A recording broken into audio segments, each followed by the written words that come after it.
Well, hello and welcome to another Faith, Philosophy and Life with me, Mr. Shelton. I do hope that you are doing well and the people that you live with are as well. We're thinking today about war and peace. That's what we're thinking about this unit, should I say. And today we're going to think about what are human rights. And we're going to think about the United Nations and the role that they have with regards to human rights and the rights that people have. So to start off with, I'd like to do a little mind map, please, in your book. And I'd like you to write around it as many things that you can think of that you would think are human rights. You may be surprised at the things that are and the things that are not. So what are human rights? Okay, I'm going to give you a few moments to do that. I'm going to play our cheesy intro sequence and you can get on doing that while it's on. So, cue the cheesy intro sequence.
So, our title today is Should All Humans Have Human Rights? Should all humans have human rights? And we're going to explore the UN Declaration of Human Rights and how these link to Christian principles.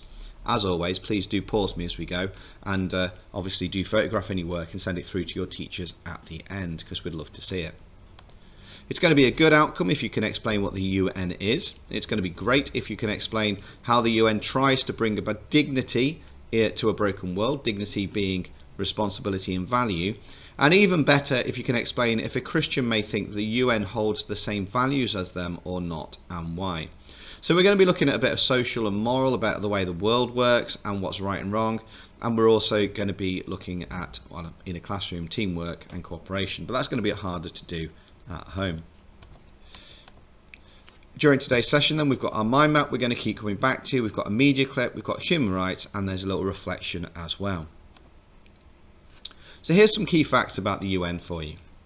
In 1945, after the horrors of World War II, an international organisation was established called the United Nations.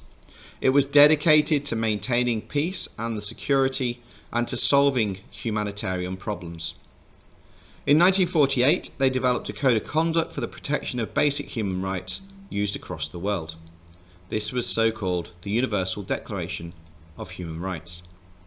It's not legally binding, but its contents have been incorporated into many laws of countries, and it's become a standard measure of human rights across the world. So what we're going to do is, I'm going to ask you to do a little bit of reflection on this. I've got a clip from Amnesty International which I'm going to show you. And I'd like you in the description below, please, to access this worksheet. Now, this worksheet has on it a number of boxes for you to complete and some blank boxes as well. The blank boxes are for you to make whatever notes you feel appropriate whilst watching it. So you're going to answer the questions, and then you're going to answer, put some information in those blank boxes as well. So let's watch this from Amnesty International, and then you'll come back to me and we'll pick up where we are.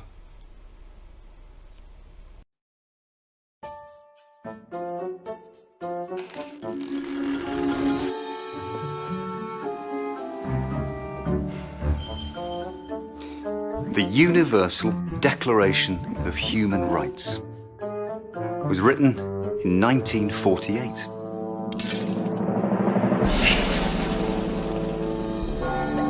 Millions of people had perished in the Second World War. Many countries were still deeply divided by racism and military oppression. So, the 48 countries of the United Nations got together and decided that enough was enough. So they all sat down and wrote 30 articles. That's 30 rights and freedoms which belong to all of us. Article 1, we're all born free! We have our own thoughts and ideas, and we should all be treated the same way.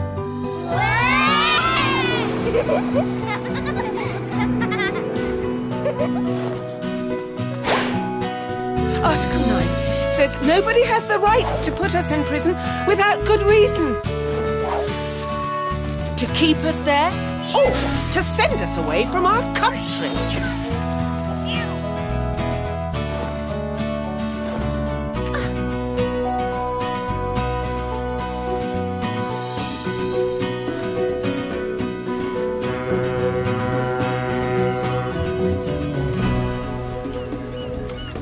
Article 15. We all have the right to belong to a country.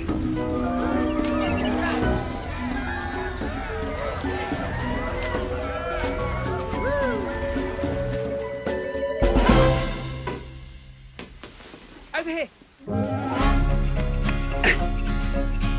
Article 18 says we all have the right to believe in whatever we like. To have a religion and to change it if we wish.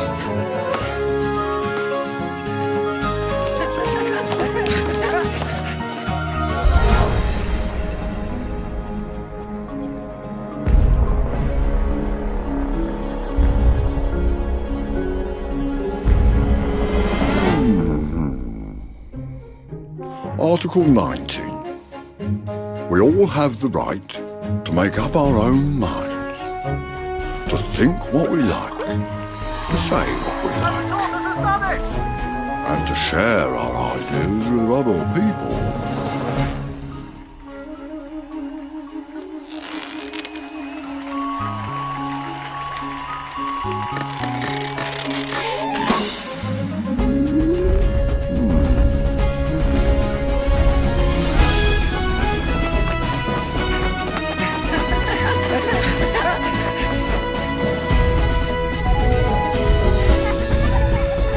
And Article 30 says that nobody can take these rights and freedoms away from us. They belong to everybody. Okay, so I'd like you to go back to your mind map on what are human rights and see now if you can write anything now down that you didn't know previously. So now write down what you understand by the term human rights, maybe even some examples.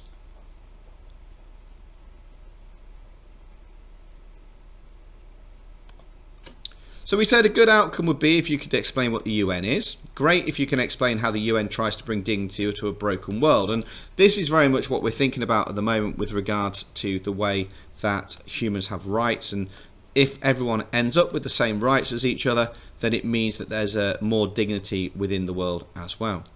So you'll also find these in the description below. Okay, so these are the human rights, that are the 30 human rights. I'd like you to choose 4 of them and to say which you think are the most important and why. So choose 4 of them and say why you think that that human right is actually important. And then from having done that, maybe you'll be able to write down 2 questions that you have about any of these. Could any of these cause issues or problems? So even though they're great in principle, will they actually work in real life? So that's your challenge. I'd like you to put 4 of them in your books that you think are important and explain why you think they're important. And then as an extension task, if you get around to it, write down 2 questions that you may have about any of these and then say if they cause problems or not. So pause me now and do that. Give yourself as much time as you need. I do have a couple more tasks to be working on at the end of this.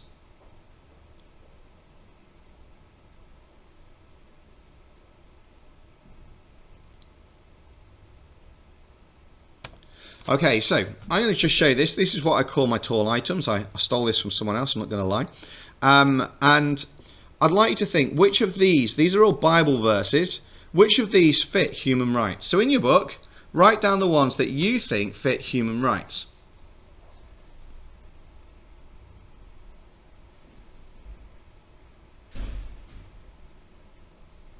Okay, so I wonder what you got. Hopefully you got treat others as you like to be treated. That's fairly obvious. Love your neighbour would also fit. Love the Lord your God would also fit, actually, because that would fit within the realms of having the right to believe what you want. Created in God's image, this idea that everyone has value and is worth. You'd probably get do not murder. They have a right to life, but that's not superb. And 7 times 70 you should forgive. That idea of forgiveness, but I don't know if that's in the human rights. So that's something for you to reflect on. Do these fit human rights?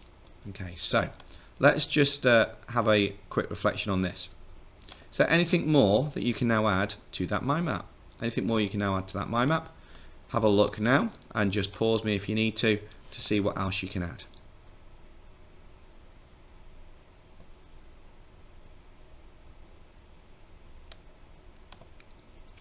So, here's another few questions for you to think about. Which are more important, human rights or freedom of speech? Because freedom of speech is a human right, but it could also cause offence to others. Which is right, freedom of choice or human rights? Human rights deny the opportunity of having complete free choice. So my question then I want to ask you is, does this mean that human rights stop free will? Maybe you've made a few notes of those in your book with some thinking.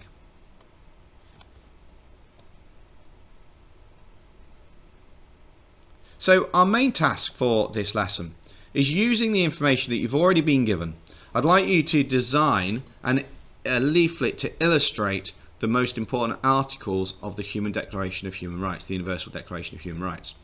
In the leaflet, you need to find the following 5 things. What the UN Declaration of Human Rights actually is, why it's important, why it's set up, what the articles are, and why Christians believe they're important. You need to give yourself the majority of the rest of the lesson that you've got. There is a very quick recap activity that I'm going to do, so just give me 2 minutes at the end. So pause me now and let's get on with that.